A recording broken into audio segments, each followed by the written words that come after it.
अस्सलामु अलैकुम वरहमतुल्लाहि वबरकातुहू। अक्सर जो पढ़े लिखे हजरात हैं वो तो जो उलमा से वाबस्ता हैं या फिर जो है मस्जिद से अटैच हैं लोग मोहब्बत की वजह से, वो अकामत और अज़ान जो है कहना चाहते हैं, तो उसके लिए जो है मेरा मशवरा है कि वो जो हैं यूट्यूब पे अज़ान लिखें, पहले अज़ान को सीखें कि कलिमात हमने क्या कहने हैं।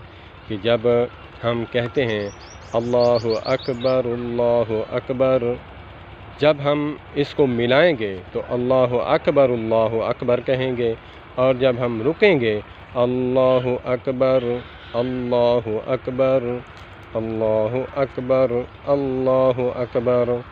आगे है अशहदु अल्ला इलाहा इल्लल्लाह अशहदु अन्ना मुहम्मदर रसूलुल्लाह।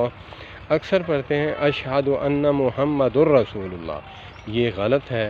ये नहीं पढ़ना चाहिए कि जब उलमा समझते हैं कि जब अशहदु अन्ना आ जाए तो अन्ना के बाद जो है वो आगे जो आएगा लफ्ज़ उस पे ज़बर आती है।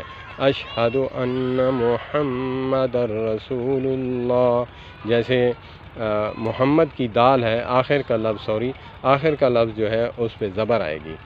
अशहदु अन्ना मुहम्मदर रसूलुल्लाह हय्या अलस सलाती हय्या अलल फलाह, ये हा है।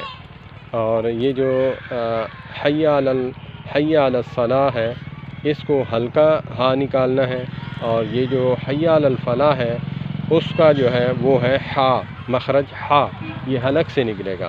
वो छोटी हा है और ये बड़ी हा है, तो इसीलिए हय्या अलस सलाह हय्या अलल फलाह, ये हमने ध्यान रखना है। छोटी छोटी बातें हैं, हमें चाहिए कि हम इन बातों को सीखें। तो बहुत अच्छी बात है कि हमें अज़ान अकामत ये कहनी चाहिए, हमारा ज़ौक़ बढ़ेगा। छोटी छोटी बातें सीखने से हमें बड़े अमल की तौफ़ीक़ मिलेगी। वस्सलामु अलैकुम।